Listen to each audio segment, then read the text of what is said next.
Hello, beautifuls. I couldn't avoid including accessories in this God and fashion journey. Well, my God and fashion journey.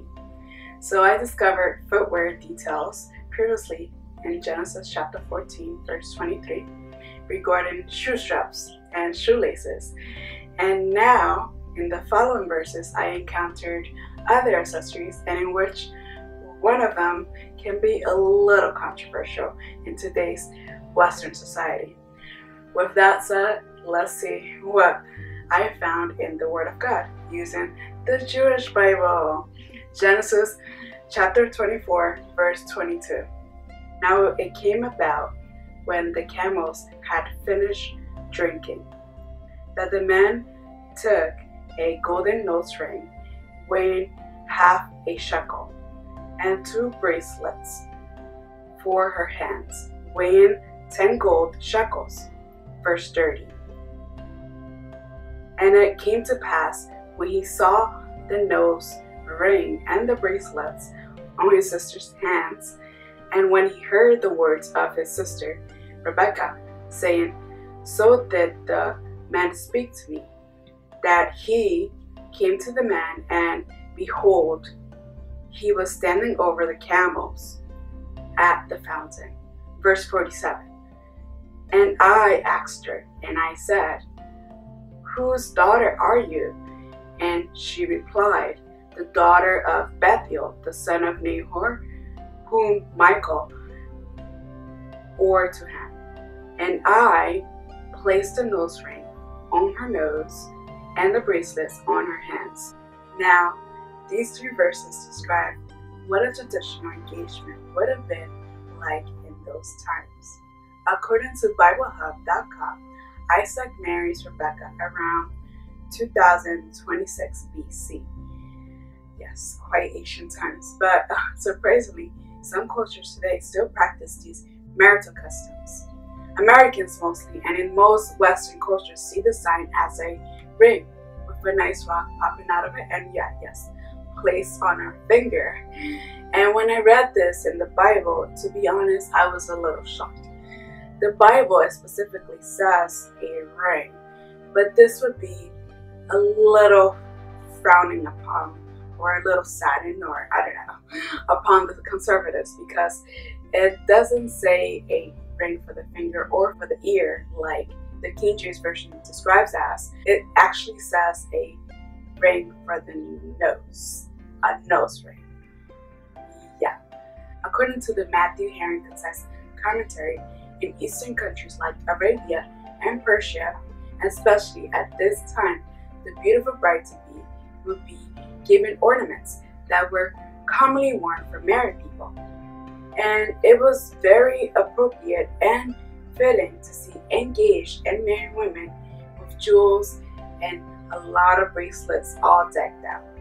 So actually, it was very fitting and appropriate to see this in the Bible. So I actually had a little hard time studying these verses. I kept going back and forth to find out the meaning. You know, I love to have reason for things. I wanted to know what the nose ring and the bracelets represented. Well, the nose ring, the only thing that I could find was that it was just a customary thing. But actually, how did Abraham or Eliezer know of that custom? Did Sarah have a nose piercing? Did Hagar also get a nose piercing to marry Abraham in order to conceive Ishmael? So I was still eagerly seeking out the answer to this. It was so important because it is mentioned in the Bible more than just these first 3 times. If it wasn't important to God, then why have his patriarch Abraham do all of this, and so specifically make sure to note it down in his word for us to read? I mean, well, especially for me to read. Well, then later on, I found in Shabbat.org, according to Targum Jonathan, the nose ring weighing half a shekel represented the shekels of Israel, half a shekel per head. Okay, that was pretty cool. Now, concerning the meaning of the two bracelets, I was pleased to find in the Jewish Women's Archive, or simply JWA.org, for the Midrash, the gift symbolizes another present that Israel will be given in the future. The two bands correspond to the two tablets and the 10 shekels to the 10 commandments. That was pretty cool. Now, to move on to my next question of why gold? I mean, gold, popping everywhere. It's just gold everywhere. Why not use something else? I found in the Bible-history.com that the use of gold was the most convenient way of treasuring wealth. So, indeed, it was a sign of status and wealth. Well, Abraham had to assure Rebecca and her family that she would be well taken care of. Well, more importantly, just to let her family know, and that is her older brother, Laban. So Laban was so extremely pleased to see Rebecca all bling gleaming that he ran out to get a closer look, making sure that this was not an imagination, but he is seeing indeed was a very costly gold nose ring and two very expensive gold bracelets. And jewelry did take many other forms that were included in the Bible, and of which I will continue sharing.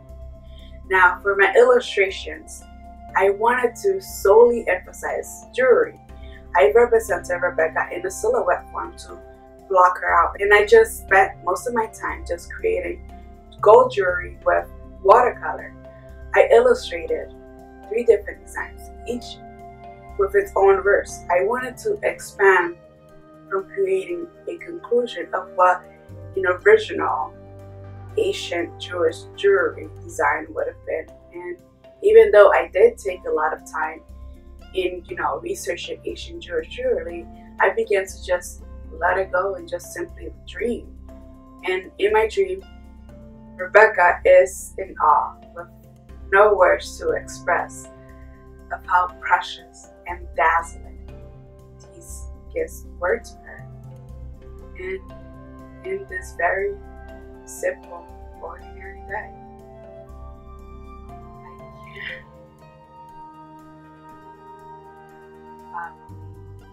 eyesight's white.